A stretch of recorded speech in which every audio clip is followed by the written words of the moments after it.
ton nom, l'Éternel Dieu, Seigneur, soit encore élevé. Que ton nom, l'Éternel Dieu, soit glorifié en toutes choses. Père, combien il est bon, Seigneur, de se tenir à tes pieds. Et cet après-midi encore, l'Éternel Dieu, nous voici à tes pieds. Nous nous sommes apprêtés.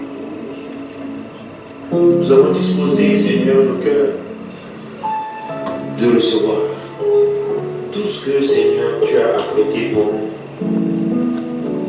Et je veux encore te bénir, Seigneur, pour cette assemblée, qu'il le soit ton serviteur.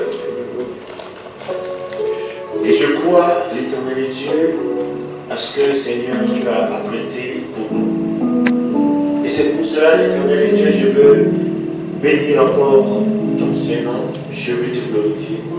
Je veux te célébrer. Reçois, l'Éternel Dieu, toute notre reconnaissance. Reçois, Papa. Reçois, Dieu de grâce. Et conduis-nous encore cet après-midi. Dans le nom de Jésus. Je t'ai ainsi prié. Amen.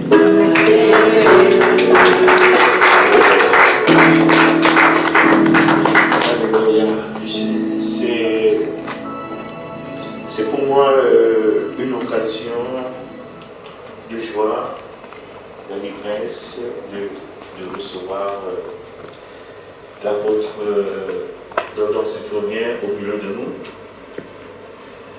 Peut-être pour ceux qui ne connaissent pas, d'autres le connaissent déjà. Je saisis cette occasion pour dire encore, voilà le serviteur de Dieu avec qui, ou le serviteur de Dieu, où nous sommes sortis du même cocon. Je suis fier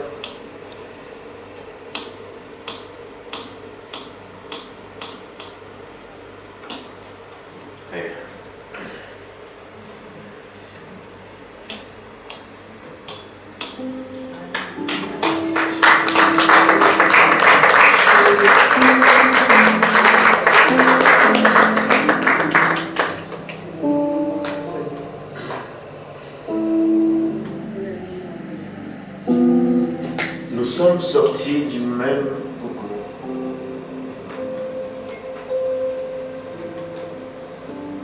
Et nous sommes venus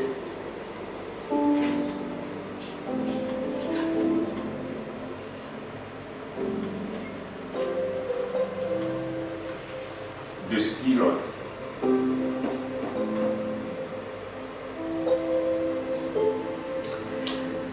Sans plus tarder, je vais lui laisser en place.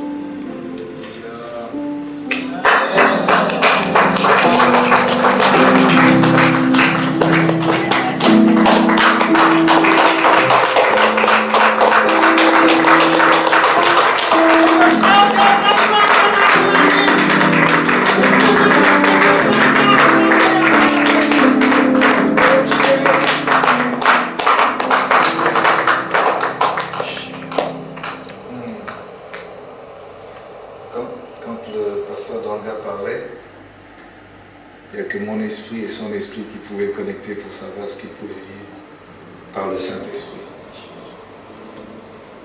Quand il parlait du cocon, c'est profond. Je ne sais plus, ça fait une quarantaine d'années. On sent une atmosphère électrisante. Dis à quelqu'un, il y a une atmosphère. Une atmosphère. Pasteur, l'onction. Moi, je rentre sous ton onction. Je rentre sous l'onction de parole de vie. J'ai un chant, j'aimerais en fond, comment on appelle ça? En fond. Voilà. Pasteur David, merci de m'accueillir. Parole de vie, merci. Bien-aimé de Dieu, merci de m'accueillir. Amen. Maman Brigitte, ancienne, merci. Tous les diacres, les anciens, merci. Allez-y. Écoutez ce chant. On est quelqu'un qui peut changer ta situation. J'aimerais que tu restes dans une attitude d'adoration. Il est le spécialiste des cas impossibles. Son nom est Jésus. Lève juste les mains, les deux mains. Tout va bien. Tout va bien. Ne perds pas espoir. Tout va bien. Tout va bien. Avec Jésus. Yes. Tout va bien, merci. Dis-le. Tout va bien. Pasteur Dangara. Tout va bien. Parole de vie. Tout va bien avec Jésus. Tout va bien. Tout va bien. Tout va bien avec Jésus. Tout va bien, car c'est lui mon espoir, Amen. mon espérance, mon soutien. Tout va bien, tout va bien.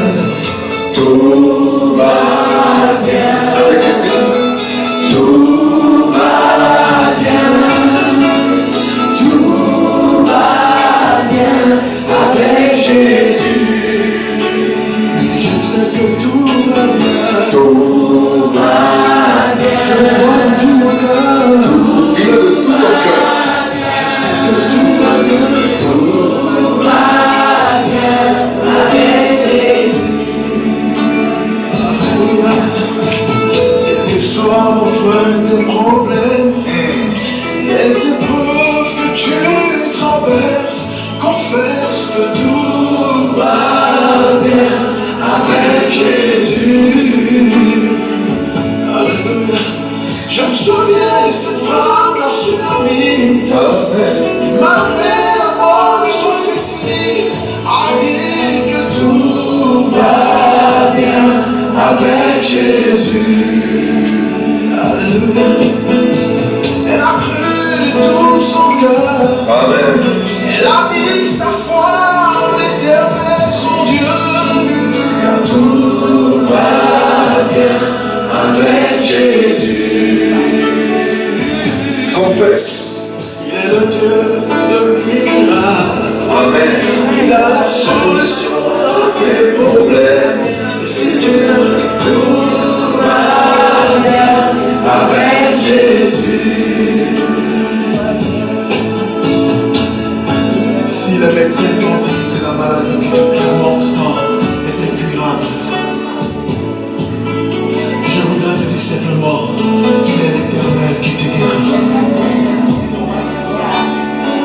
Et si tes affaires ne marchent plus et que ton compte en banque est vide, il est l'Éternel qui t'envoie. Amen. Je sais que tu es tourmenté jour et nuit et que tu n'as pas la paix dans ton foyer, mais il est l'Éternel, le Dieu qui donne la paix. Amen. En lui, les choses anciennes sont passées. Amen. La malédiction, la misère, la pauvreté, la stérilité sont passées. Toutes choses sont devenues nouvelles. Alléluia. Alléluia. Avec Jésus, j'ai la paix du cœur. Amen.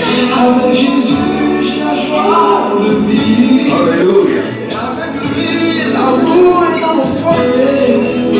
Avec lui, les affaires prospèrent. Et même si le monde chancelle, je sais qu'en lui, tout va bien. Tout va bien. Confesse-le. Tout va bien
Alors je suis arrivé à Paris le 12, j'ai quitté le Canada le 13 à Paris le 14.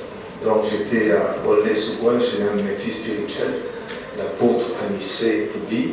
Et alors, j'ai fait un périple qui n'est pas ordinaire, c'est-à-dire descendre vers le sud et visiter tous mes frères.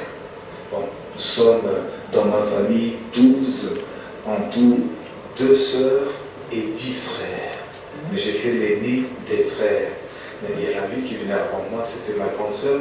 Dieu l'a repris, ma petite sœur, Yvette, ma grande sœur Angèle, et puis finalement il a repris ma mère, il a repris mon papa. Mais ils sont tous dans la gloire, gloire à Dieu.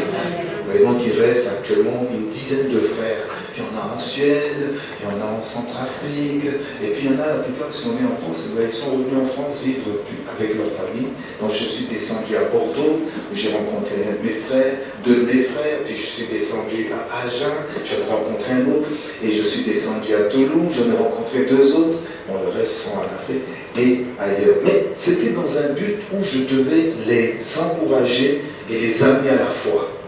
Pour ceux qui avaient rétrogradé, pour ceux qui n'étaient plus en contact avec Dieu. Donc j'ai fait un travail dans leur couple, dans leur vie, j'ai prié, j'ai encouragé, et c'était un beau travail, je le crois. Ils étaient tellement contents de cette visite que je crois que c'est une visite d'après moi 5 sur 7. Amen. Amen. Et puis pour finir, je suis descendu à Marseille, où il y a 17 ans, j'avais célébré le mariage en Guadeloupe d'un couple, le couple Louis.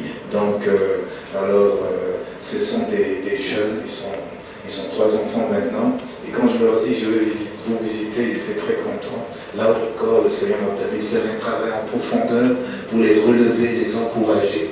Et je sais que certainement, ils auront à écouter ou à suivre. Et je pense qu'ils seront très bénis. Parce que je leur dis que je venais à Lille, j'ai un grand ami à moi, avant de pouvoir certainement retourner à Paris et continuer. Mais il y a longtemps, j'entendais le nom de Douai, la ville de Douai. Et puis, j'ai vu la ville de Douai. C'est une ville fantastique. Elle est belle, elle est vraiment... j'aime cette ville. Et vous savez ce qui s'est passé? C'est que le Seigneur a permis que dans cet hôtel, pasteur, je sois logé à la chambre 9, 3 fois 3, 9, 3 plus 3 plus 3, 9. Ça, c'est un chiffre symbolique. Notez bien, dites avec moi symbolique et prophétique. Donc, je suis à la chambre 3 fois 3, 9, et je suis carrément au dernier étage, et je regarde vers l'église, je me dis, mais ça, c'est prophétique. Donc, je suis là, on m'a logé là, Et là, le Seigneur m'a inspiré avec cette chambre, plus le message que nous devons dire. N'arrête jamais ton adoration dans le repos. Mais je vais commencer par le mot repos aujourd'hui. Et demain, adoration. Est-ce que vous êtes prêts? Amen. Alors, vous savez, j'aime bien les chiffres. Parce que les chiffres sont prophétiques, ils sont symboliques et ils ont une signification biblique. Même dans la numérologie, les gens parlent beaucoup de chiffres. Mais moi, je vais rester dans le contexte de la Bible. Le chiffre 7, nous sommes le 7e mois. Notez bien, nous sommes le 7e mois. Chiffre 7, c'est le chiffre de la plénitude, du repos et de l'abondance. Voilà. Vous avez noté? Qu'est-ce que j'ai dit? Le chiffre 7. Le chiffre plénitude, de l'abondance. Abondance, repos. Et le chiffre 6, c'est le chiffre où Dieu a créé l'homme le 6e jour. Donc, c'est pour ça que quand on dit que quelque chose ne dépasse pas 6, si ça arrive à 6, ça s'arrête à l'homme. Mais si on arrive à 7, on arrive à Dieu, la plénitude. Donc, le chiffre 7, c'est le chiffre de la plénitude, de l'abondance. J'aimerais vous glisser un mot sur l'abondance, puis ensuite sur le repos, et par la suite sur la foi. Donc 3 mots vont résonner ce matin, dans cet après-midi. C'est abondance. Vous savez quoi? Abondance. Repos. Et puis foi. Alors dans l'abondance, je vais vous amener dans un passage qui va nous parler d'abondance, qui va nous parler de la création. Genèse chapitre 1. Allons dans Genèse chapitre 1, en parlant de l'abondance. Puisque nous sommes dans un mois, est-ce que vous avez remarqué, chaque dimanche est un multiple de combien? Si vous avez la mémoire pour le mois de juillet. Et nous sommes demain le dernier dimanche. Le premier dimanche, j'étais au Canada. Le deuxième, la fête de la France. J'étais à Paris. Et nous avons vu les feux d'artifice. C'est pour ça, 2 fois 7. 7, 7, 7. 2 fois 7, 14. 7, 14. 7 fois 3, comment ça fait? 21. Et demain, c'est 7 fois 4. Alors, dites, nous sommes dans un mois prophétique. C'est un mois charnière. Parce que nous passons souvent, à partir du mois de juillet, nous passons dans une saison. Pour vous, les saisons, je ne sais pas si ça a des significations, ce sont des tranches dans l'année. Mais il y a des saisons. Les saisons, ce n'est pas un instant, c'est une période de temps. Et quand vous arrivez dans une saison et que Dieu vous annonce quelque chose qui va annoncer l'avenir, on appelle cela prophétique. Dieu est en train, et j'aimerais vous parler de façon prophétique en cet après-midi. Quelqu'un dit Amen.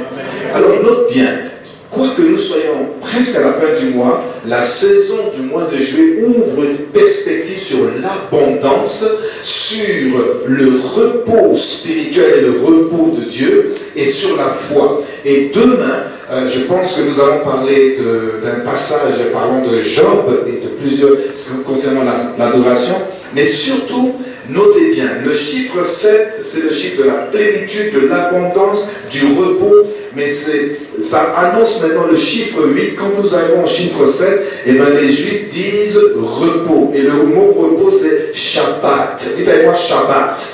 Ça veut dire le repos. Donc quand Jésus, il regarde dans la barque et il dit à la tempête, silence, nous on pense que c'est le mot silence, mais il est en train de dire Shabbat. Et Shalom. C'est-à-dire qu'il est en train de calmer la tempête, il dit paix et repos. Et quand un juif va saluer un autre juif, il lui dit Shabbat, Shalom. Alors, saluez-vous les uns les autres et dites ce mot. Quand tu dis ce mot, il y a quelque chose qui rentre dans la vie de l'autre. Il y a un shalom, la paix, et il y a un Shabbat pour que ton cœur soit au repos. Alléluia. Dites à moi Shabbat, Shalom. Oui, ça c'est puissant. Quand Jésus regarde la tempête, il dit Shalom, Shabbat, tais-toi, silence. Alléluia. Voilà, il veut que la mer soit au repos. Donc le chiffre 7, c'est le chiffre du Shabbat. Quand on arrive à samedi, tous les Juifs sont dans le repos, le Shabbat. Mais c'est samedi. Mais nous, le dimanche, c'est le jour de la résurrection, le Dominus, le jour du Seigneur. Il est ressuscité le dimanche. Et c'est pour nous, notre sabbat à nous. Parce que le sabbat pour les Juifs, c'est samedi. Mais nous, c'est notre repos. Et je vais vous le démontrer maintenant. Amen.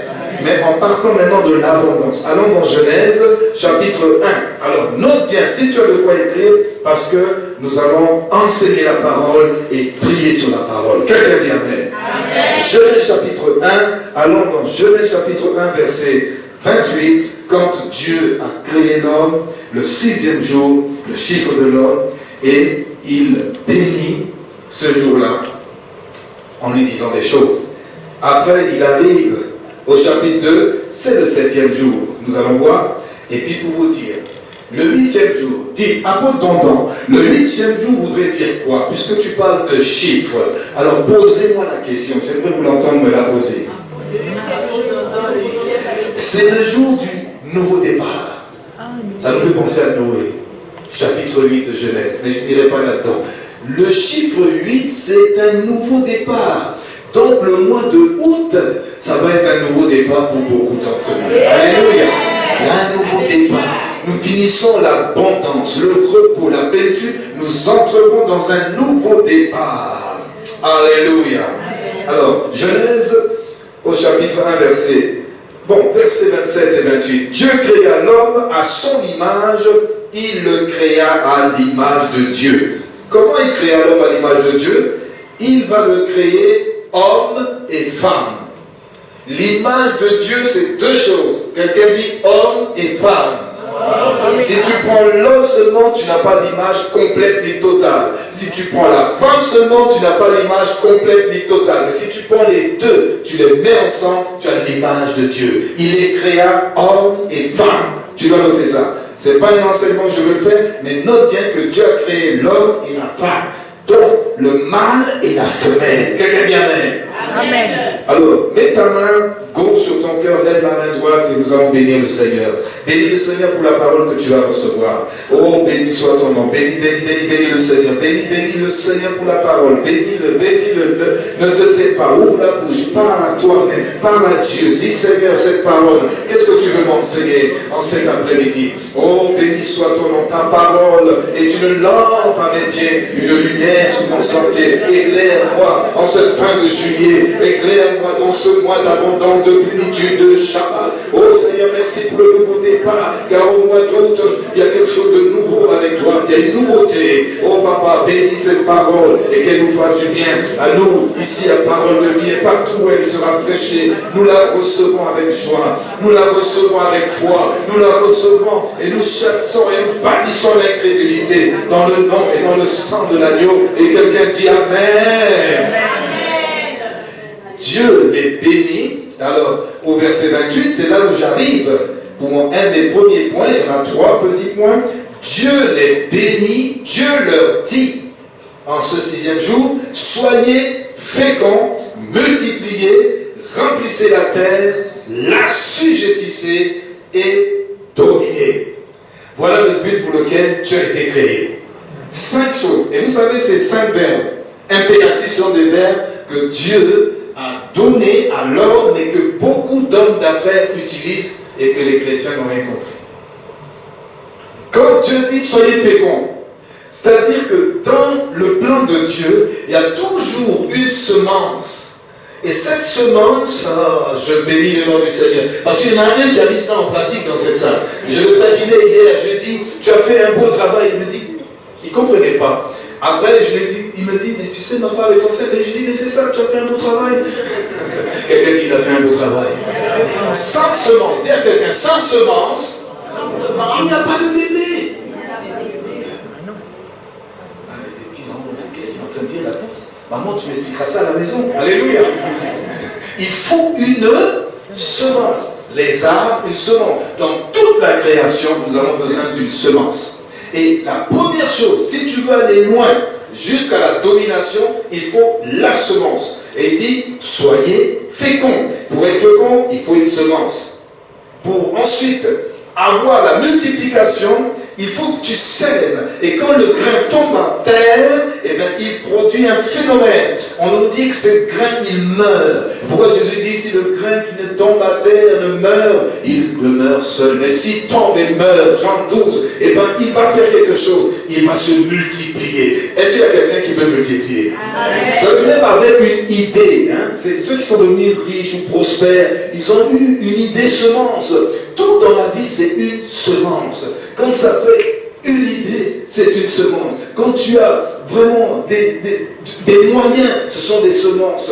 Il y a dans ce monde, tu as besoin d'une semence. Ensuite, tu dois semer, multiplier. Et bien quand tu sèmes, ça tombe en terre, ça meurt, ça fait mal. Surtout quand tu veux donner 1 000 euros, hein, parce que tu veux sortir 1 000 euros de ta poche, donner à quelqu'un, tu penses 2 fois, 3 fois.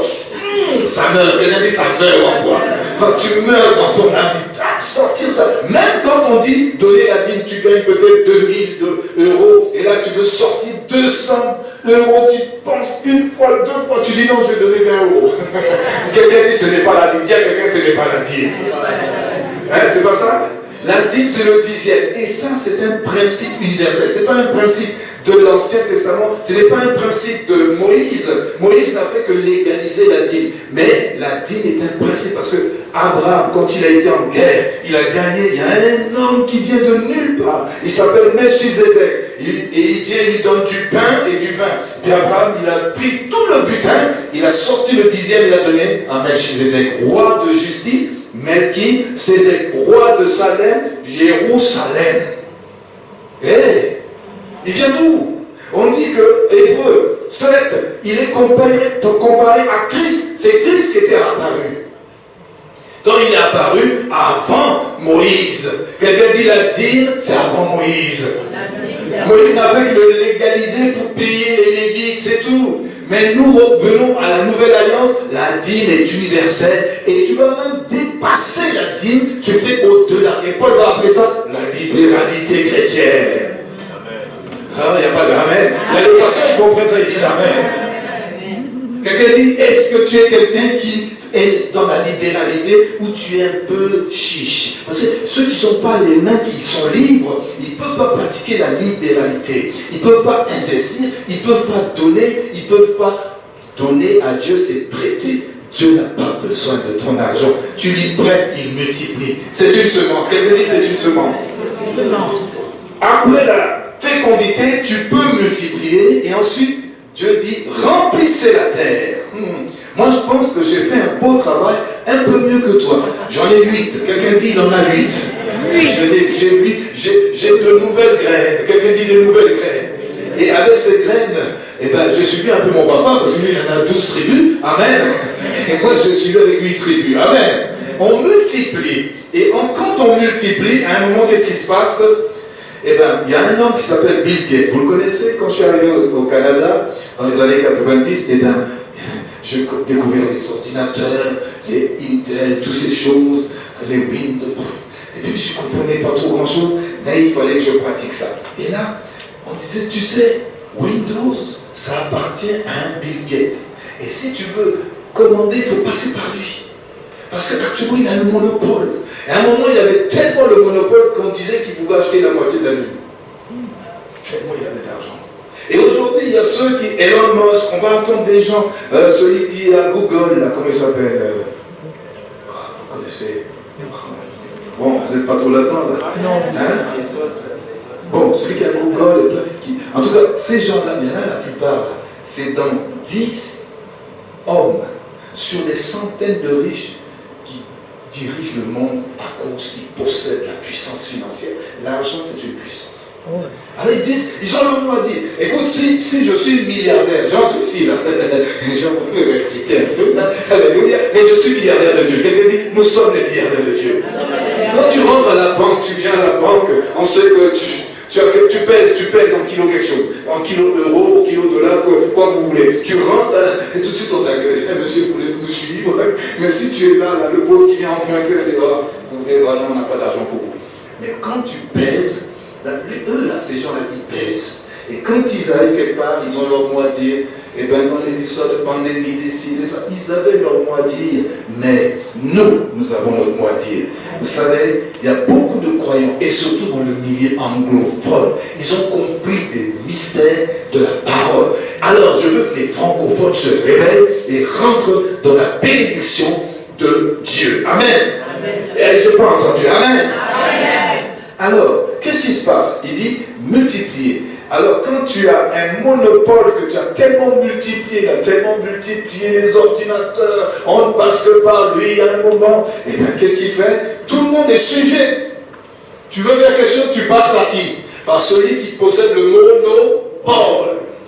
Et quand tu vois quelqu'un qui possède le monopole, qu'est-ce qu'il fait? Il domine sur tout le monde. Veux-tu dominer? Amen. Veux-tu dominer? Amen. Non, on aime bien dire je domine.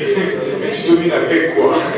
Avec le nom de Jésus. Oui, mais à devoir aller, c'est pas comme si tu domines. Je domine sur les démons. Les démons te regardent et disent de quelle manière? Il faut que tu aies le secret. Amen. Amen. Et là, il dit, il faut que tu sois fécond dans ta vie, que tu puisses ensuite multiplier dans ta vie, que tu puisses ensuite, alors après la multiplication, c'est remplissez la terre, ensuite c'est assujettissez et dominez. Quand on arrive au chapitre 9 avec Noé, quand il sort de l'arche, eh ben, on lui dit seulement, sois fécond, multiplie, remplis la terre, et assujettissez et dominez n'existe plus. Vous savez pourquoi? À cause du péché avec l'époque des géants, Dieu dit non. Il faut que j'envoie Jésus pour qu'il puisse de nouveau assujettir et dominer. Mais avec toi, il a dit tout pouvoir m'a été donné dans le ciel et sur la terre. Je vous donne l'autorité de dominer sur les serpents. Amen. Quelqu'un dirait, mon église, il est où là? Il est par là ou il est par là? Dominer. Amen. C'est plus par là, ça sonne. J'ai dit dominer. Ça sonne fort par là. J'ai dit dominons. Ça commence à monter la pression. Amen. Et si je dis dominer, vous allez dire amen en donnant une bonne main parce que je veux me réveiller en ce 7e mois. Dominons ensemble.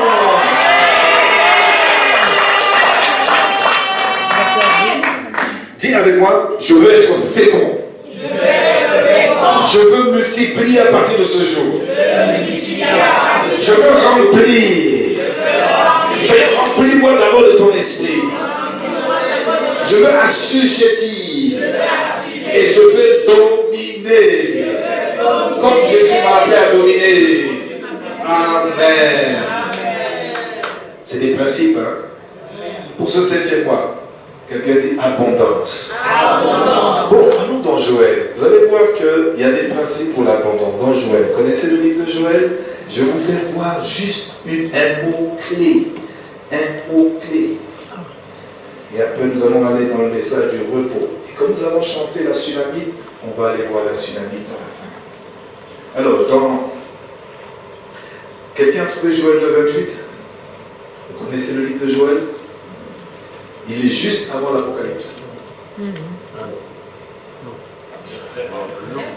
réaction, c'est là qu'il se trouve. Hein? Joël est où? Juste avant l'Apocalypse, ma soeur? Dans l'Ancien Testament. Dites-moi oui ou non. Si vous avez une Bible, vous savez où se trouve Joël, quelque part au milieu de la Bible, dans l'Ancien Testament. Et alors, Joël dit quoi au chapitre 2, verset 28? Vous dépassez les grands prophètes, hein? Oui? Moi, j'ai pas de verset. Quelqu'un dit ça? J'ai jusqu'à 27. Pardon? Jusqu'à 27. 2. Français courant. Ça, c'est quoi, là? C'est le français courant. Français courant. Oui. Si elle peut verset. Lis-le. Le 27. 2, 27, 28. Oui, 28, je crois pas. Je lis la parole. Alors vous comprendrez que je suis présent au milieu de vous, Israélites, que le Seigneur votre Dieu, c'est moi et personne d'autre, n'ont jamais cru mon peuple ne sera livré à la honte. 28. Ah non, il l'a pas. C'est 27? Oui. Oh, mais 28, il n'y a pas. Non, je sais pas. Alors c'est chapitre 3 maintenant, verset 1, dans cette version. C'est ça, il y a des versions différentes. Oui. Par la suite, c'est ça. Oui. Par la suite, Dit le Seigneur, je répandrai mon esprit sur tout être humain. Vos filles, ça va entendre, hein? Ah. Par la suite, puis tu lis avec dynamisme, hein? C'est la parole de vie. Et nous sommes la parole de vie. Amen. Vos fils et vos filles deviendront prophètes. Hein? Je parlerai par des rêves à vos vieillards et par des visions à vos jeunes gens. Amen. Amen. Attendez. Moi, je préfère la version habituelle, Genèse 2, 28, qui correspond à Joël 2, 28, qui correspond à Joël 3 dans certaines versions. Après cela, est-ce que tu commences une phrase avec après cela? Donc ça veut dire qu'il y a un avant cela. Vrai ou faux? Je ne dirais pas que après que j'aurai été à Lille, je serai sur Paris. Ça c'est correct. Mais il n'y a pas un après s'il n'y a pas un avant. Alors il y aura un après. Mais qu'est-ce qu'il y a après cela? Qu'est-ce qu'il y a avant cela? Amen. Avant cela, verset 25 nous dit, je vous remplacerai les années comme dévorées des sauterelles. Et toutes sortes de sauterelles qu'on appelle le gélène, le hasi, le gazan, ma grande armée que moi j'avais envoyée contre vous. Vous mangerez et vous serez rassasiés. Je dis Amen. Amen. Et vous célébrerez le nom de l'Éternel votre Dieu, qui aura fait pour vous des prodiges. Et mon peuple, et je peux dire parole de vie, alléluia, le peuple de Dieu ne sera plus jamais dans la confusion. Et vous saurez que je suis au milieu d'Israël, que je suis l'Éternel votre Dieu, et qu'il n'y en a point d'autre. Et mon peuple ne sera plus dans la confusion, jamais, jamais. Alors, après cela, je vais déverser mon Esprit Saint. Mais avant cela, je vous accorderai quoi, si vous l'entendez, c'est l'abondance. Tout ce que l'ennemi a détruit dans ta vie, si c'est au niveau des finances, de ton mariage, au niveau scolaire, au niveau de tes affaires, il y a eu des sauterelles à un moment donné de ta vie dans le passé, et bien souvent ils ont ravagé, et tu viens à l'église, tu es là, mais tu veux le Saint-Esprit, mais il y a le avant cela qui ne marche pas.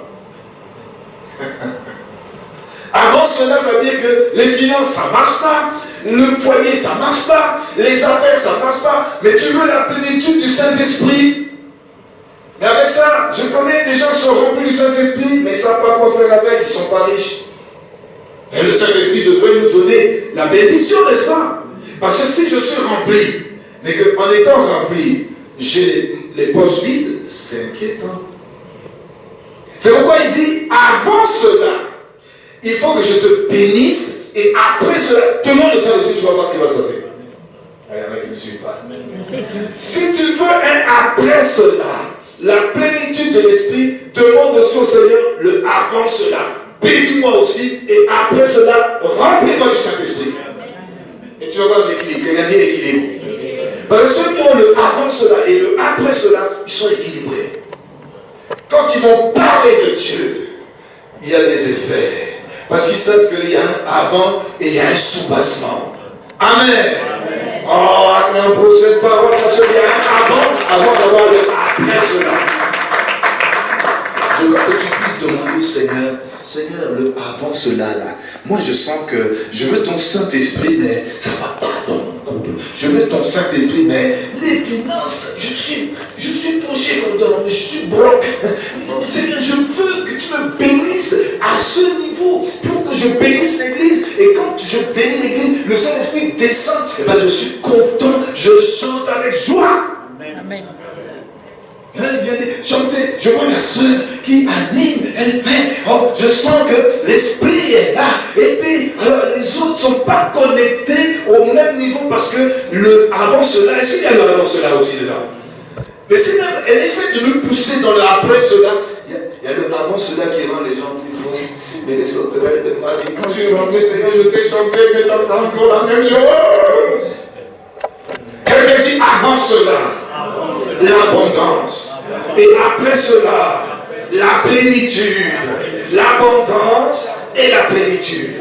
Nous voulons cela. Lève-toi un instant, dis Seigneur, il faut que ça change la parole de vie. Il faut qu'il y ait des rentrées à tous les niveaux. L'abondance doit rentrer au niveau de tes finances, au niveau de ton foyer, au niveau de tes enfants, au niveau. Alors mon Seigneur, lève les deux mains, dis Seigneur, je veux le avant et le après. Pas seulement le après cela. Parce que l'après cela, c'est bon, c'est le Saint-Esprit, mais je veux aussi le avant cela. Touche tous les domaines de mon avant. Au nom de Jésus, lève la main et bénis Dieu, pour que le avant cela se matérialise à parole de vie. Oh, il y a des voix qui s'élèvent, il y a des voix qui montent, Seigneur. Il doit y avoir un changement, un shift. Oh, 180 degrés, si tu gagnes 360, il faut que ça tourne. Turn around. Faut que ça tourne. Oh, pour que le avant et le après. Oh, papa, nous voulons ça ici. Nous voulons ça pour ton serviteur, l'homme de Dieu, son époux, son foyer. Nous voulons ça pour chaque ancien, chaque brebis. Nous voulons ça pour chaque diable. Nous voulons, Seigneur, l'abondance, que cette église soit propulsée dans l'abondance. À tous les niveaux. Au niveau de leur couple, de leur vie, de leurs enfants, nous voulons voir un avant. Seigneur, les années, dis à Dieu les années que les sauterelles ont détruit. Nous voulons, Seigneur, que tu répares. Tu es le déparateur des brèches. Il aide à boire. Il y a un avant. Le avant, là, nous voulons le goûter. Et nous voulons goûter aussi le après, papa. Le Saint-Esprit en abondance qui se manifeste dans la puissance et une abondance de bénédiction à tous les niveaux, papa. Au niveau de nos foyers, au niveau de nos enfants, au niveau de nos couples, au niveau de nos business, au niveau de nos affaires. Papa, restauration, tout ce qu'il a détruit, les sauterelles, les gazines, toutes sortes de bêtes spirituelles qui ont dévoré. Ils ont dévoré ta famille, ils ont dévoré tes ancêtres, mais ça s'arrête à toi. Quand c'est assez, tu dis c'est assez, papa, je veux le avant cela. Non, je me dis ça parce que tu as dit, soyez prospères, tu as dit, soyez féconds. Oh, je veux être fécond, je veux multiplier, je veux dominer, je veux marcher sur les obstacles, les oppositions. Cette église doit sortir de l'ombre, cette église doit monter à une nouvelle dimension. Plus maintenant. Oh oui, je me réveille. Oh, je suis fâché contre les circonstances. Papa, c'est assez. Papa, je veux chercher le avant. Donne-moi les idées, donne-moi la semence des idées, donne-moi la semence financière, donne-moi la semence dans mon couple, donne-moi la semence dans mes affaires. Oh oui, toi tu es le chef d'orchestre par excellence. Oui, plie-le. Oh, je dois sortir. Tu dois mettre ta foi en action, parce que nous allons parler bientôt de la foi. Tu dois dire, Seigneur, cette parole est véridique. Il y a un avant, il y a un après. Il y a un avant juillet et il y a un après juillet qui est août. Un nouveau départ. Seigneur, dis-lui un nouveau départ. C'est le mois qui arrive, le mois du nouveau départ, le mois des nouvelles choses qui vont arriver dans ma vie. Je le vois. Sinon, ce n'est pas ma raison d'être à l'église. Si je suis incrédule. Alléluia. Au nom de Jésus, quelqu'un dit Amen. Acclame. Amen. Vous pouvez vous asseoir. Ça, c'était le domaine de l'abondance. Multiplication, chiffre 7. Maintenant, toujours dans le chiffre 7, il y a le repos. Quelqu'un dit le repos. Bon, avec l'abondance, il y a un avant-après et il y a une semence qui multiplie. Le repos. Je veux déclarer qu'en cette saison, quoi qu'on soit le 28 demain, le 7e mois est en train de s'écouler, et tu vas rentrer dans le 8e mois avec une idée dans une saison nouvelle. Dites saison spirituelle. Une saison de repos. Une saison d'abondance. Une saison de foi. Amen. Le repos. Le repos, c'est dans le livre toujours de Genèse, où quand Dieu a créé l'homme, il lui a dit de multiplier, d'être dans l'abondance, mais il a ajouté le 2e jour. Nous allons voir quelque chose ainsi. Verset 31 du chapitre 1er de Genèse. Dieu vit que tout ce qu'il avait fait, et voici, cela était très bon. Quelqu'un dit très bon. Ainsi il y eut un soir, il y eut un matin, ce fut le 6e jour. C'est une journée vraie. La journée chez les Juifs, c'est de 6h du matin à 18h. Après, ce sont les 4 veilles de la nuit qui comptent pour des nuits seulement. Alors, maintenant, si vous lisez Genèse 1, vous allez voir que quand il crée telle chose, il dit c'est bon. Telle chose, il arrive au 5e jour, il crée les animaux et tout ça, il dit c'est bon. Et une partie du 6e jour, il crée aussi d'autres êtres. Et après, il crée l'homme. Et là, il crée la femme. Il dit c'est très bon. Oui. Mais dans Genèse de rétroactif, il dit mais avant la femme, il n'est pas bon que l'homme seul soit seul. Pourtant, tout est bon. Mais avec la femme, il n'a pas créé encore. Il va sortir la côte, il dit il a créé, il dit waouh. Maintenant c'est très bon. Quelqu'un dit c'est très bon. C'est très bon. Le très bon, c'est bon. Alléluia. Donc si quelqu'un dit, j'étais seul, j'étais bien, maintenant je suis avec toi, j'ai des problèmes. Dis-lui non, c'est très bon. Parce que la solitude, c'est pas bon. Et puis après tu fais n'importe quoi, c'est pas bon. Mais il faut savoir s'organiser, s'ajuster. Et là, ça devient très bon. Quand il a vu elle, il a dit, c'est très bon. Sois bénie, ma soeur, au nom de Jésus, que Dieu te fortifie. Amen. Je sais que c'est la fin de semaine. Dis à quelqu'un que Dieu te fortifie. Dites, c'est très bon. C'est très bon. Le 7e jour, qu'est-ce qu'il fait?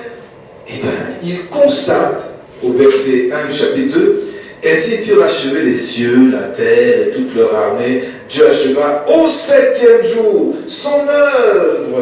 Toute la création, c'est son œuvre. Amen. Les galaxies, c'est son œuvre qu'il avait faite. Et il se Shabbat reposa au 7e jour de tout ce qu'il avait fait. Après, il s'est endormi jusqu'à aujourd'hui, c'est ça? Non. Ah oui, mais quand on se repose, on s'endort, non? Oui. C'est ça, ça veut dire? Ah non, pas. Alors, qu'est-ce que ça peut vouloir dire d'après vous? Je veux une réponse. Qu'est-ce que voulait dire le repos de Dieu? Y a-t-il des sages parmi nous? Le repos de Dieu, c'est quoi? Donc, il a tout créé, puis il dit, maintenant il faut que je me repose. Allez, les hommes, débrouillez-vous. Si vous voyez Satan, essayez de l'esquiver. C'est ça qui s'est passé? Non, pas du tout. C'est quoi alors? Vous devez le découvrir alors. Bon, est-ce que vous voulez que je vous le dise? C'est-à-dire, en regardant la création, il dit, c'est bon, très bon. Le jour d'après, qui est le jour qui est le 7e pour Dieu, mais le 6e c'était l'homme qui était créé. Dieu a constaté son œuvre avec l'homme qui était à son image.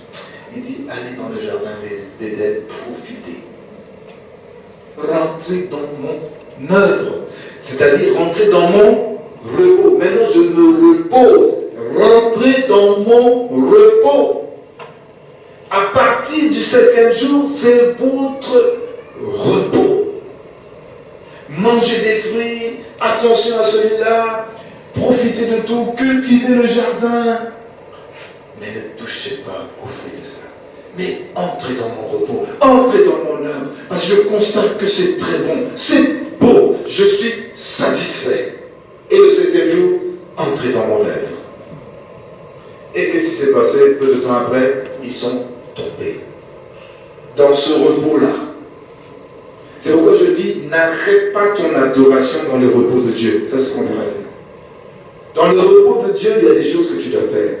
Et le repos de Dieu, ce qui est drôle, c'est ce qu'on appelle, dans un langage très simple, la communion avec Dieu plus intense.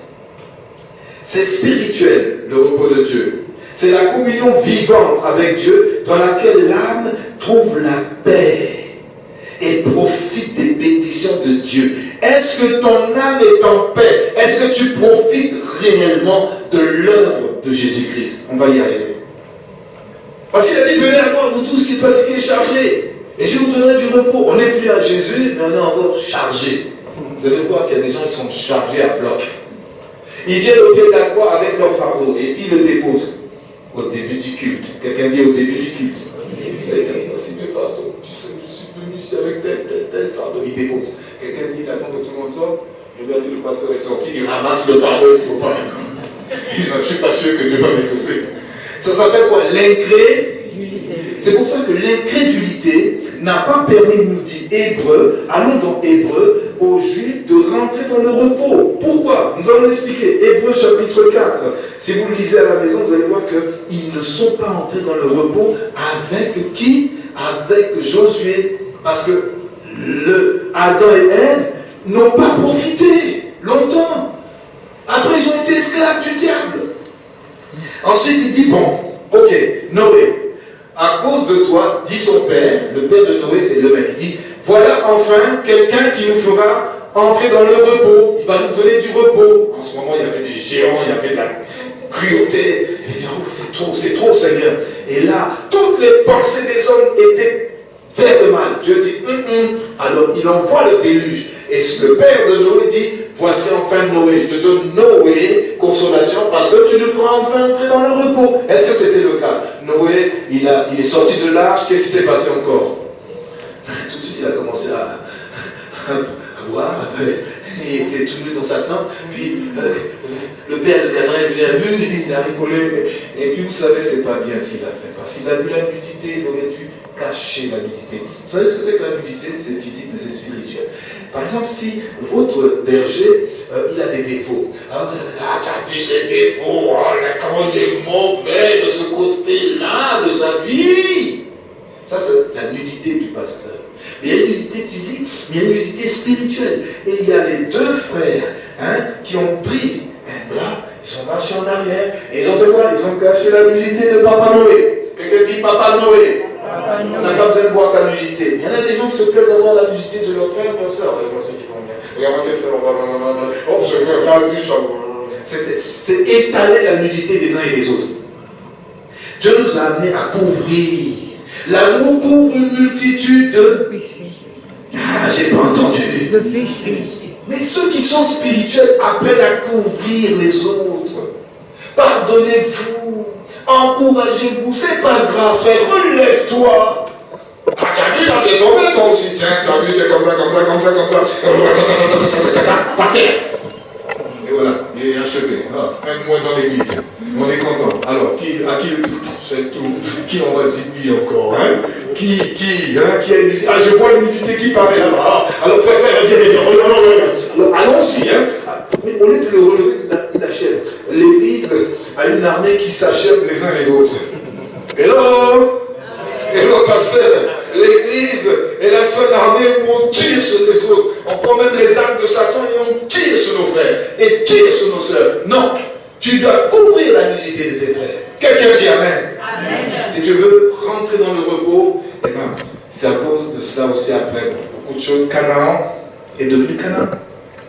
Maintenant, la nudité de Noé n'a pas été une bonne chose. Et ils ne sont pas vraiment entrés dans le repos. Josué fait entrer avec Moïse dans le repos l'armée d'Israël, les Israélites. Ils sont arrivés à Canaan, ils étaient les petits-enfants seulement. Tous sont morts dans le désert sauf 2 personnes. Même Moïse est mort. Est-ce qu'ils sont entrés dans le repos? Oui ou non? Non, ils sont rentrés dans la terre promise, mais ils n'ont pas bénéficié du repos. Ils ont été des rebelles jusqu'à la fin de l'ancienne alliance. Et la Bible dit, certains ont convoité, certains ont fait ci. Et bien tout cela, Dieu n'a pas permis qu'ils entrent dans le repos. Si bien que l'homme de Dieu, le prophète et le roi David dit, il reste un nouveau repos dans le psaume. Et il faut que dans ce repos, nous, dans la nouvelle alliance, on y entre. Parce qu'ils ne sont pas entrés. Adam et Ève ne sont pas entrés. Noé non plus n'a pas pu. L'arche de Noé était un repos. Ensuite, Canaan, ils n'ont pas pu. Et finalement, Dieu dit, il y a un nouveau repos. Hébreux 4. Il faut que, pour rentrer dans ce repos, lisons-le ensemble, quelque chose. Et je vais vous parler de la foi. Pour la foi contre l'incrédulité. Voulez-vous entrer dans le repos céleste? Alléluia. Alors, lisons ensemble Hébreux. Est-ce que tu es béni? Est-ce que tu es béni? Amen. Est-ce que je suis béni? Amen. Alors, la Bible dit qu'ils ne sont pas entrés dans le repos à cause de l'incrédulité. L'incrédulité. Hébreux 4, verset 1. Créons donc, tandis que la promesse d'entrer dans son repos subsiste encore. qu'aucun de vous ne paraisse être venu trop tard. Car cette bonne nouvelle nous a été annoncée aussi bien qu'à eux. Mais qu'est-ce qui s'est passé? La parole qui leur fut annoncée ne leur servit de rien parce qu'elle ne trouva pas de la foi chez ceux qui l'entendirent. Pour nous qui avons cru, nous entrons dans le repos. Et nous savons que dans Apocalypse chapitre 14, on dit « Quand ceux qui rentrent dans le repos se reposent de leurs œuvres. » Parce que quand je viens à Jésus, je suis fatigué et chargé. Je ne dois pas garder le fardeau. Israël a marché dans le désert fatigué. Ils ne sont pas entrés correctement dans le repos. Nous allons traverser le monde et les attraits du monde. Mais il faut te décharger sur lui au nom de Jésus pour entrer dans le repos. Tu dois prendre le joug de Jésus qui est doux et léger. Tu le mets sur toi. Et bien là, tu es léger. Tu as la foi. Tu vas avancer. Mais si tu gardes encore des choses en toi, la rancune, les ceci, tous tes fardeaux que tu dois déposer et que tu ne les déposes pas, tu ne vas pas faire le travail de Dieu dans la nouvelle alliance avec un cœur souple, avec un cœur léger. Tu viendras le dimanche, tu viendras les jours de réunion, tu viendras au séminaire, toujours lourd et fatigué. Je dis souvent à des gens, il y a quelqu'un là, quand vous le voyez courir, il ne vient pas à l'église, il nous fuit tout le temps, dites, un jour il va être fatigué. Vrai ou faux? Je connais des gens là, ils étaient rebelles. Je dis non, il ne prépare que son témoignage. Quand il va être fatigué, tu vas le voir. C'est lui qui plie les genoux. Et moi, il ne faut pas qu'on le sache. Je suis Nicodème, je viens la nuit te voir. Je veux te dire que je suis fatigué. J'en ai assez. Je suis brisé. Quand je viens à l'église, je fais le fier. Mais au fond de moi-même, je pèse lourd avec mes fardeaux. Mais me voici. Mais on aimerait bien que tu le fasses sans le faire en cachette. Que tu viennes dire, frère, priez pour moi. J'en ai assez. Je voulais me suicider. Je n'y arrive pas. Je suis fatigué. Je vis une vie chrétienne trop lourde.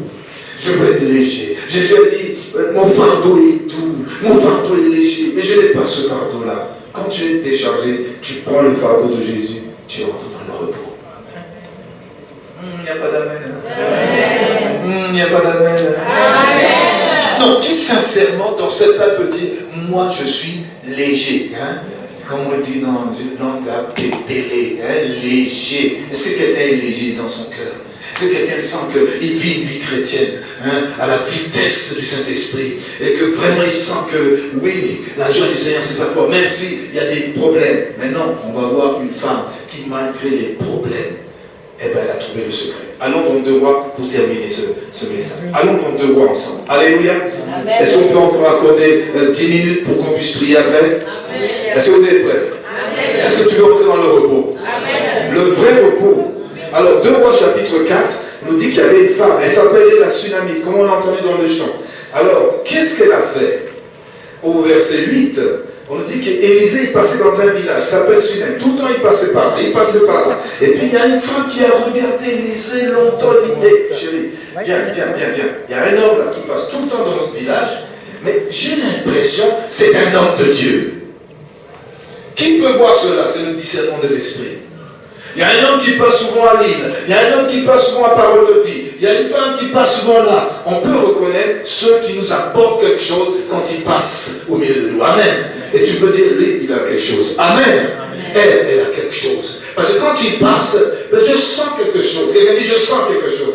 Et là, elle sent que cet homme est un saint homme de Dieu. Parce que la sainteté se dégageait par la présence du Saint-Esprit. Et quand il passait dans le village, on sentait qu'il y a un homme de Dieu, une femme, quelqu'un qui passe au milieu de nous. Alléluia. Amen. Mais alors elle dit, mais attends, on ne va pas laisser passer comme ça. On va lui faire une chambre haute, peut-être pour certains, on va lui payer une place à l'hôtel. Peut-être pour certains, on va faire telle chose. On va le recevoir dans notre maison. On va préparer un repas. Mais cet homme-là, il ne faut pas le laisser passer comme ça. Les gens que vous voyez qui passent là, je vous dis une chose, ne les laissez pas passer quand ils ont quelque chose qu'ils apportent. Amen. Amen. Et là, elle prépare quelque chose. J'étais en Guadeloupe et il y avait une femme qui avait un problème pour construire. On est arrivé à la fondation, je dis, je déclare sur cette fondation que tu achèveras cette maison et tu verras, elle sera très belle, etc. Et elle a fini la maison. Si vous voyez la maison, elle a rajouté une partie en hauteur, elle a crié, n'est-ce pas, c'est tellement beau, une chambre haute pour mon épouse et moi. J'ai dit, waouh! Elle dit, la prochaine fois que tu passes, viens dormir. Et là, je lui ai dit, bon, si je viens dormir, il y a 4 choses qu'il va falloir que tu mettes dans cette chambre haute. Vous savez ce que c'est? Un lit, une chaise, un chandelier, très bien, et une table.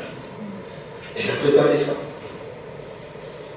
Et quand cela est arrivé pour la tsunami, elle a préparé la chambre haute au-dessus de sa maison. Donc ça veut dire qu'elle a placé la personne qu'elle considérait, on dit c'est une femme de distinction. C'est-à-dire qu'elle avait les moyens. Et cette femme de distinction a placé cette chambre-là et elle a dit, puisque je veux l'honorer, faisons cela. Et le mari a dit, d'accord, ils n'avaient même pas de besoin. Mais ils avaient quelque chose qu'ils avaient besoin, c'était un enfant. Mais la femme était déjà âgée, elle n'en tenait pas compte. Elle n'a pas demandé.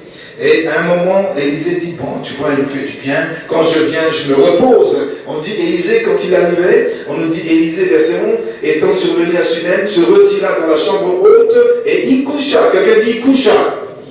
Vous savez, quand vous donnez un repos à un homme de Dieu, c'est quelque chose de fantastique. Et là, il y avait le lit, qui est le symbole du repos, du Shabbat, et il y avait le chandelier qui est le symbole de l'onction, de la lumière, parce que comme l'huile coule dans le chandelier, eh ben, il pouvait voir, il était couché, mais il pouvait recevoir les lumières de Dieu, il pouvait recevoir les révélations de Dieu, et il y avait aussi une table, c'est l'instruction, il s'asseyait, et puis il pouvait être instruit par Jésus ou le Saint-Esprit, et puis finalement, il y avait donc le lit, il y avait la chaise de l'instruction, et il y avait une table qui symbolise la communion, soit avec Dieu, soit avec les bien-aimés. Amen. Et quand il se retire là, eh ben, la femme est contente. Et puis lui dit, mais attends, est-ce qu'elle n'a pas un besoin? Il dit, oui, elle a un besoin. Mais quand il pose la question, madame, avez-vous un besoin? Non, moi je suis riche, je suis au milieu de gens, je connais le roi, je connais tout le monde. Et le Géasi dit, non, elle a un besoin. On ne peut pas tout avoir, elle n'a pas d'enfant, même si elle n'a pas demandé. Alors Élisée dit, l'année prochaine, à la même époque, tu auras un enfant. Elle dit, j'ai rien demandé. Mais si tu le dis, amen. Elle est humble. Et finalement, elle a cet enfant, et puis cet enfant, au moment, tombe malade. On l'amène à la femme, on la met sur ses jambes, il meurt. Elle dit, ben ça alors, j'ai rien demandé, moi. Et puis j'ai un enfant, et il meurt. Non, ça ne se passe pas comme ça. Quelqu'un dit, ça ne se passe pas comme ça. Cette femme a une foi incroyable. Hein. Suivez bien l'histoire.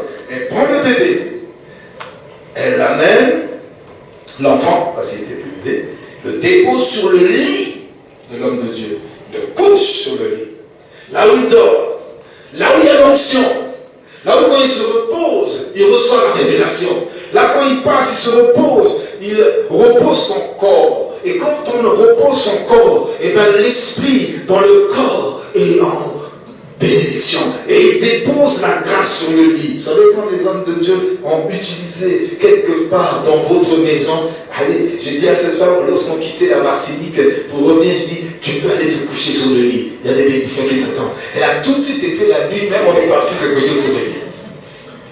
Et alors, il y a des choses qui commencent à arriver, alléluia, parce que c'est des mystères. Et là, elle dépose sur le lit, elle dit, ce lit, je lui ai fait ce lit pour qu'il se repose. Mais mon enfant, voilà ce qui est arrivé. Je dépose mon fardeau sur le lit où il se repose. Elle s'en va. Elle se lève, un serviteur, elle va. Et puis, elle arrive vers son mari dit, mais tu vas où? Oh, mais c'est pas le temps d'aller voir un homme de Dieu. Il dit, c'est pas grave, tout va bien. Quelqu'un dit, tout va bien. Tout va bien. Avec Jésus, tout. Elle dit même pas à son mari, notre fils, il est... Elle lui dit, tout va bien, les femmes se portent. Amen. Amen. Tu portes pendant 9 mois, puis tout va bien. Chez moi, là, quand c'est comme ça, tu vois les femmes font des calipettes en arrière, des calipettes en avant. Parce que tout va mal. là. Parce que quand elles sont vraiment vexées ou quelque chose ne va pas, elles font des sauts périlleux. Parce que tout va mal, tu vas sentir qu'il y a quelque chose là-bas. Alléluia. Mais elle sort. Alléluia. Je veux entendre un bon amen. Elle sort. Elle dépose l'enfant. Ah oui, je sais que c'est un fardeau lourd, mais tout va bien. Mon enfant va revenir. Je le dépose là. Je vois l'homme de Dieu qui a prophétisé. Quand elle arrive vers l'homme de Dieu, elle se jette à ses pieds. Géasi, qui ne comprend pas toujours les choses, il veut la relever. Il dit non, non, non, non. Il y a quelque chose que Dieu m'a caché avant qu'elle vienne. Vous savez, les prophètes, ils ne disent que ce qu'ils reçoivent. Il ne faut pas inventer. Dis à quelqu'un, il ne faut pas inventer. Il n'a pas inventé en discernant d'avance. Dieu l'a caché jusqu'à ce qu'elle vienne. Et là, les yeux du prophète s'ouvrent. Tiens, Seigneur, tu m'as caché qu'elle a un malheur. Il dit, Géasi, laisse-la, laisse-la. Laisse-la toucher le pied.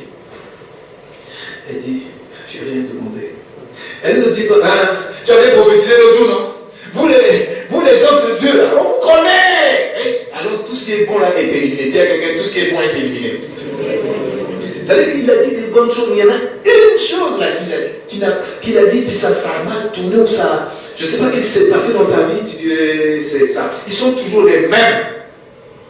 Est-ce que c'est comme ça qu'on récompense les serviteurs de Dieu? Parce qu'il y a une faute, ben Dieu élimine tout. Un jour, Einstein a fait des calculs au tableau, il a fait une multiplication, et il a fait exprès de faire une faute à la dernière multiplication.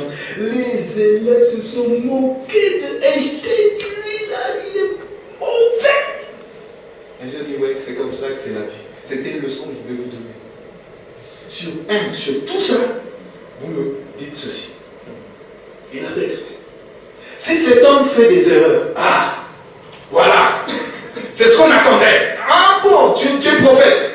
Tu prophétisais le malheur. Tu attendais le malheur. Tu attendais le malheur de la soeur, du frère. Tu vois, c'est ce que je te disais l'autre jour, non? Au sujet de telle personne, non? Dans l'église. Tu as vu, non? Tu as vu? C'est ça qui se passe. Arrêtons ça, tiens quelqu'un, arrête-moi ça. Arrête-moi ça. Accueille le bien, couvre le péché. Prie pour la personne. Et elle vient, elle ne dit pas à l'homme de Dieu, voilà, je n'avais rien demandé, hein, toi là, tout ça, non, c'est pas bon, c'est pas bien ce que tu m'as fait. Non, elle se met à ses pieds et dit, homme de Dieu, je n'ai rien demandé. C'est tout ce qu'elle a dit. Hein? Et là, Dieu lui révèle, regarde, son enfant a un problème. Il envoie Géasi, lui révèle le bâton. Géasi n'a pas d'onction. Hein? Même avec le bâton du pauvre, il n'y a pas d'onction. On peut travailler avec les hommes de Dieu, mais sans onction. Il faut ton onction aussi. Tu prends l'onction de l'homme de Dieu, plus ton onction, ça marche. Alléluia. Alors dis quelqu'un, l'onction. Et là, il voit que ça ne marche pas, il revient, ça n'a pas marché, homme de Dieu. Lui, il se met sur le lit, il se couche sur l'enfant. Là où il dort, la bouche dans la bouche de l'enfant. Si on était vraiment à l'hôpital, là, on dit, mais qu'est-ce qu'il est en train de faire? C'est la pandémie, là. Hein? Les choses ne sont pas bien, là. C'est pas hygiénique. Mais l'ordre de Dieu est hygiénique par la sanctification de l'esprit. Pendant la pandémie, il y en avait qui avaient peur. Moi, je leur proclamais, non, rien ne vous arrivera. Parce qu'il a peur. Et il s'est mis, il a fait un geste. Il a mis ses mains, il s'est allongé sur ce petit enfant. Une fois. Et puis le corps s'est réchauffé. C'était passé. Élisée marche dans la salle. Quelqu'un dit, Élisée marche dans la salle. Il prie. Il prie. Il vient s'allonger une deuxième fois.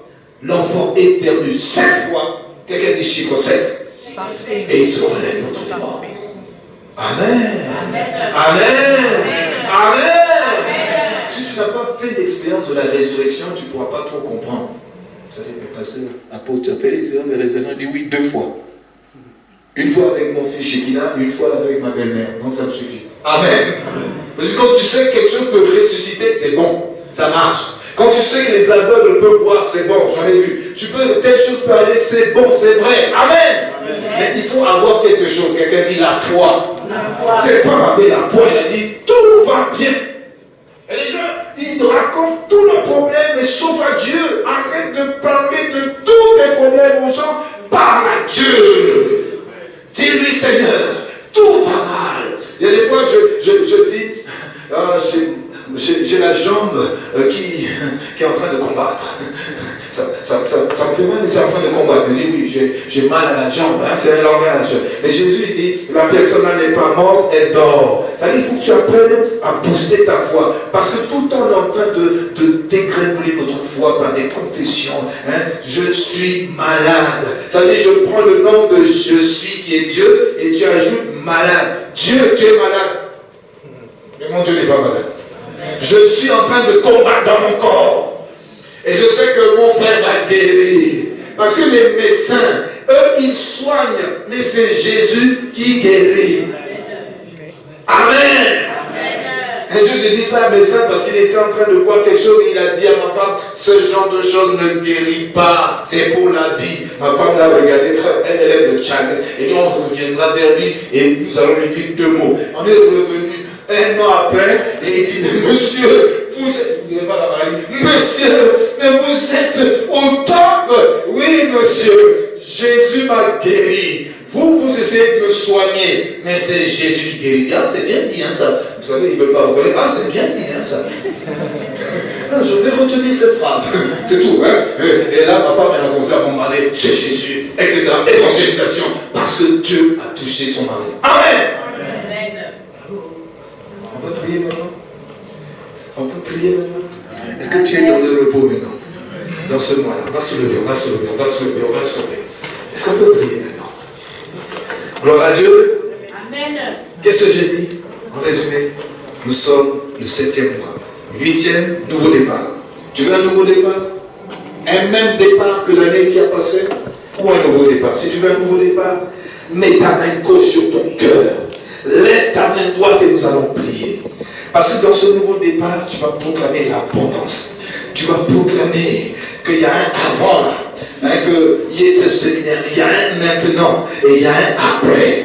Et cet après-là, je veux la plénitude de l'esprit dans cette maison et dans ta vie. Mais je veux aussi que Dieu rattrape les années détruites par les sauterelles spirituelles. Il faut que ça change dans ma vie. Seigneur, la parole de Dieu n'est jamais caduque.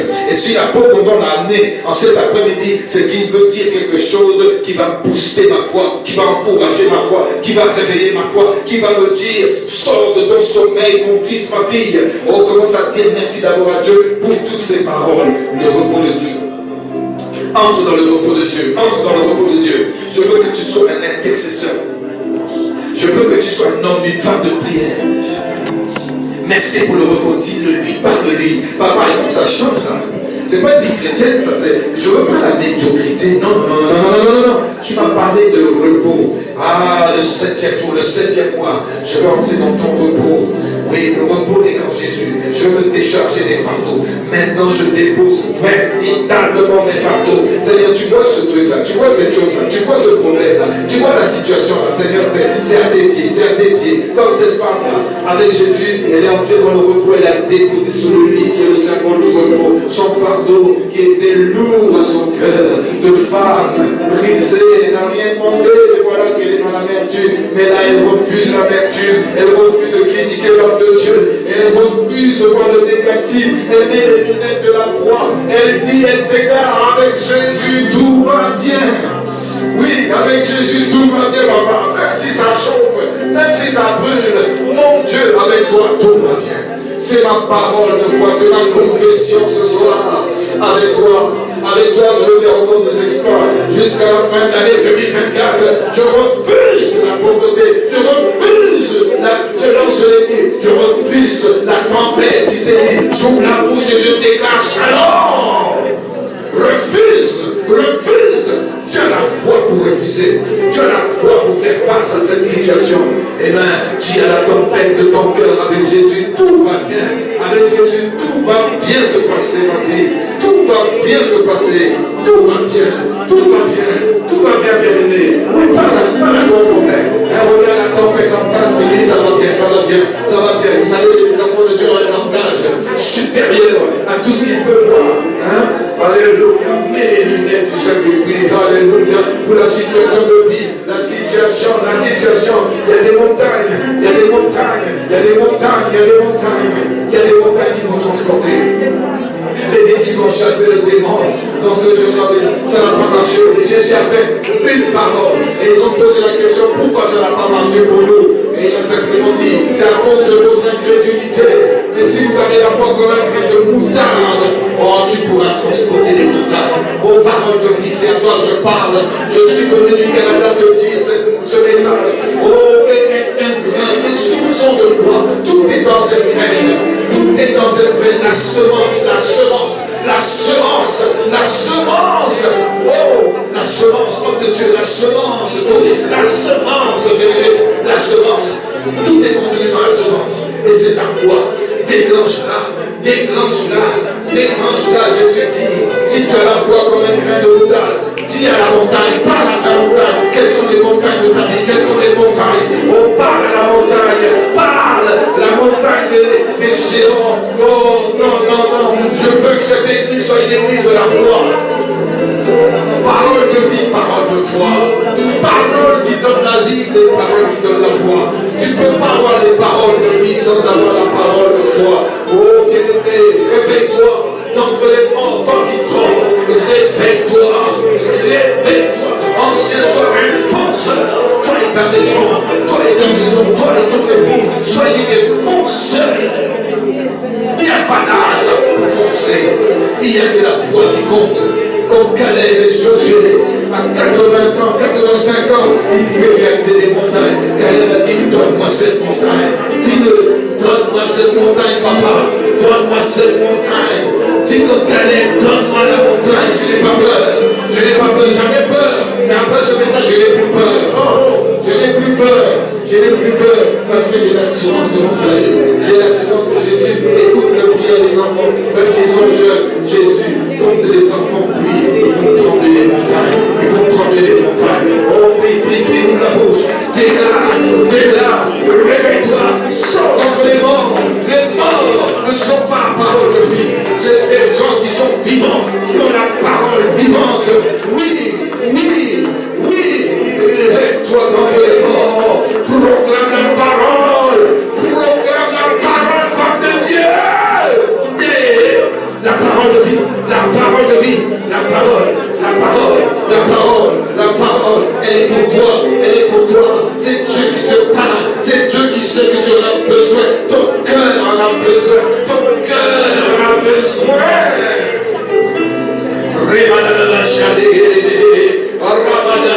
La parole de vie, la parole de foi.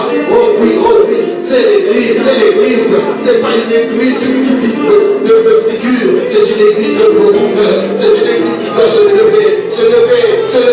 Et alors tu as besoin que les gens observent ta foi. La foi ne s'enseigne pas, on l'observe, c'est une démonstration, la foi se démontre au sein de ton foyer, au sein de ta famille. Les gens qui te regardent, les gens qui te rejettent, ils vont voir ta foi, ils vont dire, ton Dieu, c'est le Dieu. Oui, où est-ce que tu pries? Tu vas leur dire, je prie en parole de vie. Je prie avec Jésus. Je prie là où je reçois la vie, là où je reçois la foi, là où je reçois la consolation. Que Dieu te console, pas. Que Dieu te console. Que Dieu te console. Priez. Tu dois dire en langue. Tu dois déclencher quelque chose dans ta vie ce soir. Tu dois déclencher en la foi. Et tu fais l'assurance. Une démonstration. Oh, pardon, c'est bien aimé. La foi, c'est la confiance en Dieu. La foi, c'est la confiance en Jésus qui va faire pour toi. Et seul, tu peux avoir la foi. Alors que quelqu'un manque de ta famille, tu ne peux pas la voir, mais toi, tu l'as. Et avec toi, Dieu fera la différence dans ta vie. Et dans ton foyer.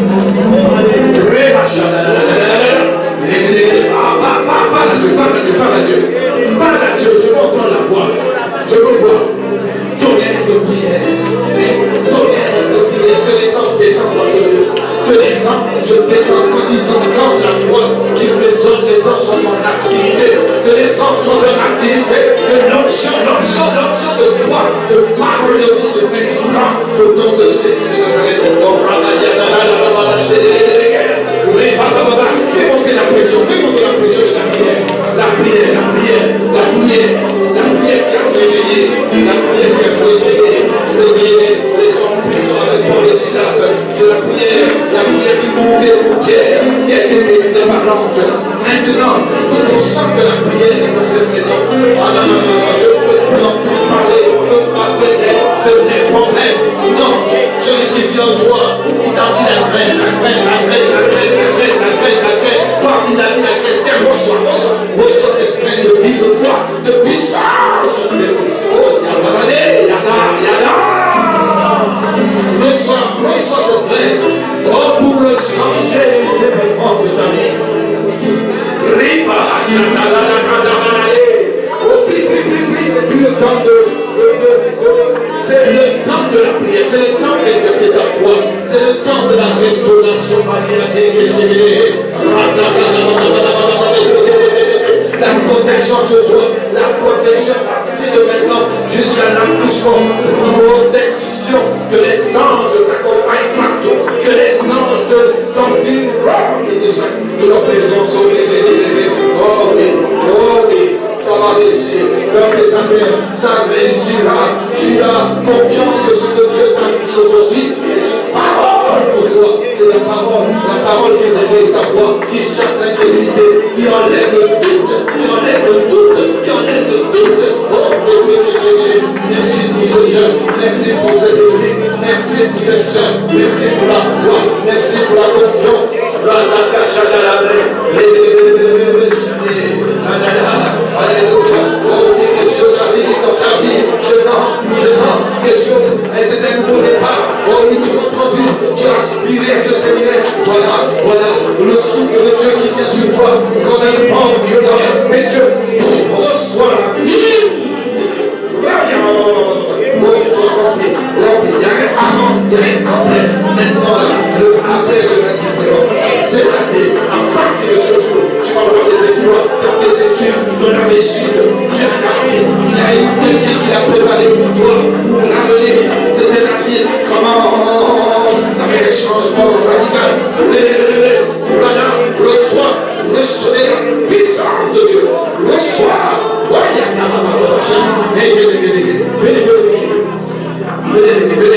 La puissance de Jésus. Venez,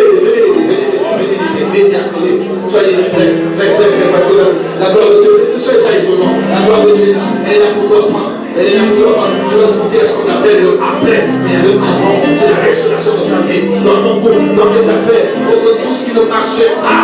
Maintenant, reçois la vie. Reçois. La chaleur, tu sens la chaleur au-dessus de ta tête, tu sens la visite du Saint-Esprit. Je dis, Saint-Esprit, Seigneur, tu as promis qu'ils recevront de l'Esprit et ils seront prophètes. Qu'il y ait des prophètes dans cette maison, qu'il y ait des prophétesses au nom de Jésus. Au nom de Jésus. Chantez. Priez. Le feu de l'Esprit est là. Le feu est là. Oh, le feu, je sens le feu. Je sens le feu dans cette salle. Je sens le feu. Il y a une flamme de feu que le Saint-Esprit veut déposer ce jour. Lève les mains pour la recevoir. Il y a la flamme de feu. Il y a un vent violent qui souffle. Je sens la flamme de feu. Je sens la flamme de feu. Oh, ce feu là, tu vas l'amener à la maison. Oh, c'est la joie. Oh, tu vas sentir, il y a une joie que tu n'avais plus. Que tu es en train de retrouver avec la foi. Reçois. Au nom de Christ ressuscité, la vie de Dieu.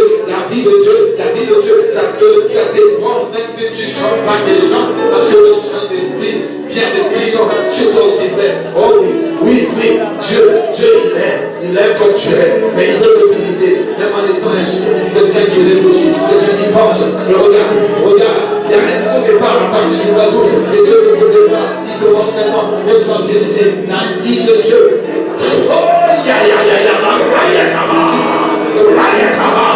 Et je déclare dans ton cœur, dans ton corps, la guérison, c'est Jésus qui guérit. Les médecins ne font que soigner.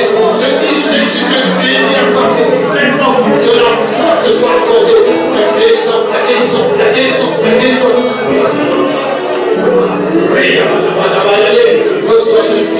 Reçois la vie. Recevez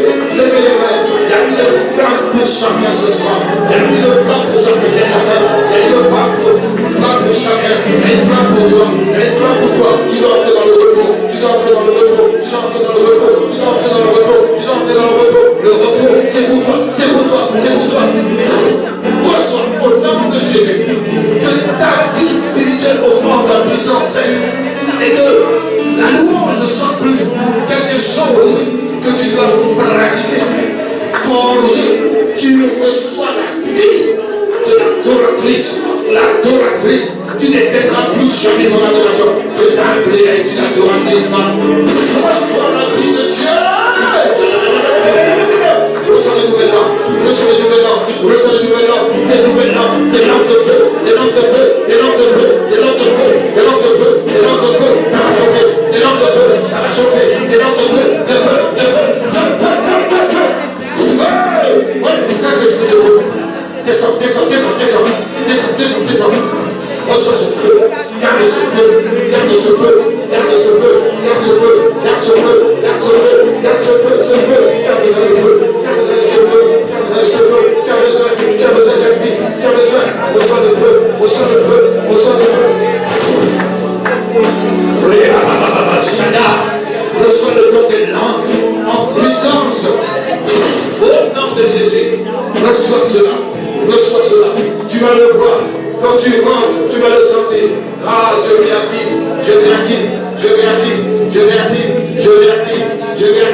chante de dimension, chante d'élévation, Saint-Esprit, tu veux faire de nouvelles choses, quelque chose de dit chiffre 8, nouveau départ, tu ne verras plus les choses de la même manière, c'est une nouveauté dans tes pensées, nouveauté dans tes actions, nouveauté dans tes paroles, nouveauté dans ton corps, nouveauté. Au nom de Jésus,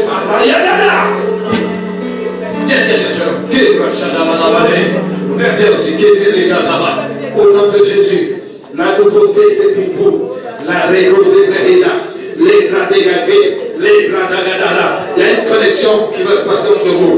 Non seulement en tant que frère, en tant qu'ami, il y a une connexion. Reçois.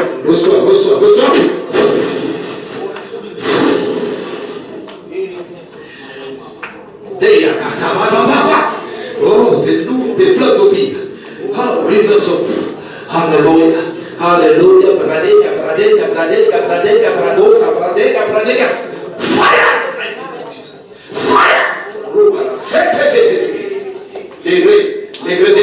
Les Jama, Ragadava, Regegegegi, Shibradahé, lève-toi, c'est pas fini, lève-toi, donne-moi la vie, Dieu ouvre un chemin nouveau qui va t'étonner, qui va t'ébranler. Vous savez, quand on fonctionne avec nous-mêmes, quand Dieu vient, il prend le relais.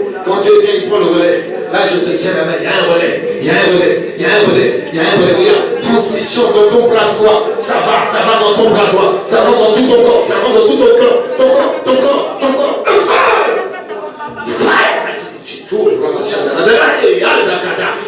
Un nouveau. Nouvelle dimension pour toi, femme. Je vis, nouvelle dimension. Tous le verront cette dimension. Ce chorale rentre dans une nouvelle ère. Musiciens, chante, peuple de Dieu. L'adoration doit changer de niveau. Quelqu'un dit l'adoration doit changer de niveau. Tout le monde se lève, l'adoration doit changer de niveau. Elle va changer de niveau. Elle va changer de paramètre. Commence à prier en langue parce que je sens que les langues spirituelles sont déclenchées.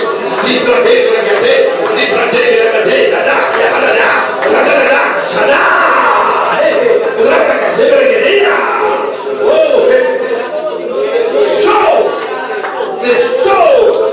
Je vois des flammes de feu, des lampes de feu. Le feu est là. Parole de vie, le feu est là. C'est un nouveau départ. Un départ dans le feu. La vie, le feu. Il va parler de feu avec toi. Il y a des visions, des rêves, des songes, l'abondance de l'avant et après, la plénitude, maman, la plénitude,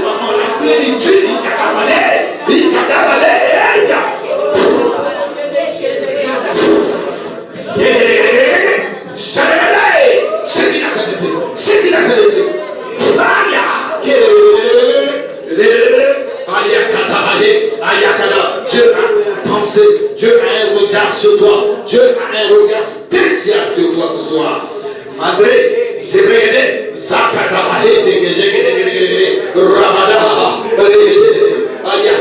Seigneur, il y a des dons de langue quand elle est en adoration. Et quand il se présente ici, c'est une autre dimension. C'est une autre dimension. C'est une autre dimension. Une autre élévation à partir de ce soir. Et demain, oh, c'est la fête qui commence.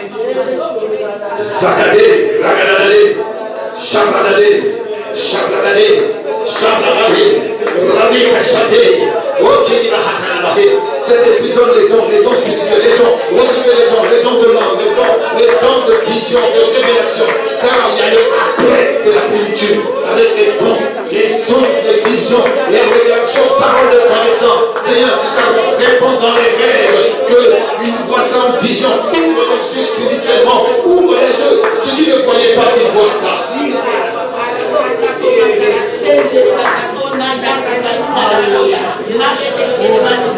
Révèle la chair de gloire.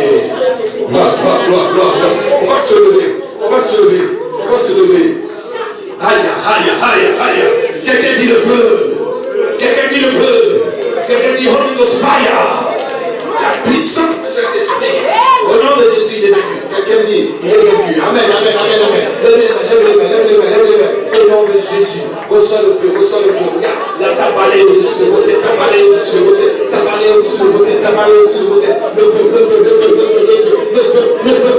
Le feu à ma gauche, le feu.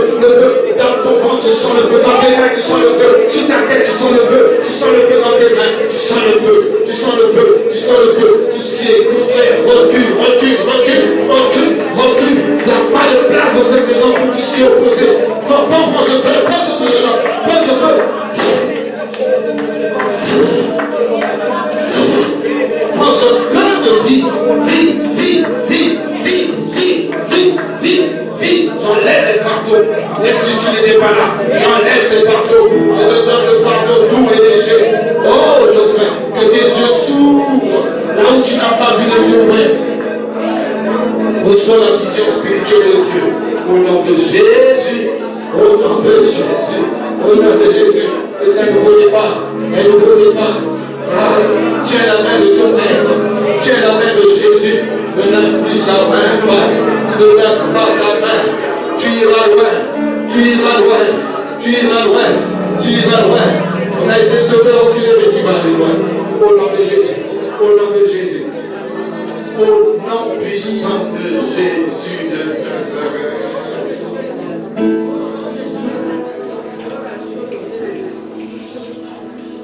C'est les gens, voyez la force du diable, là où Jésus règne.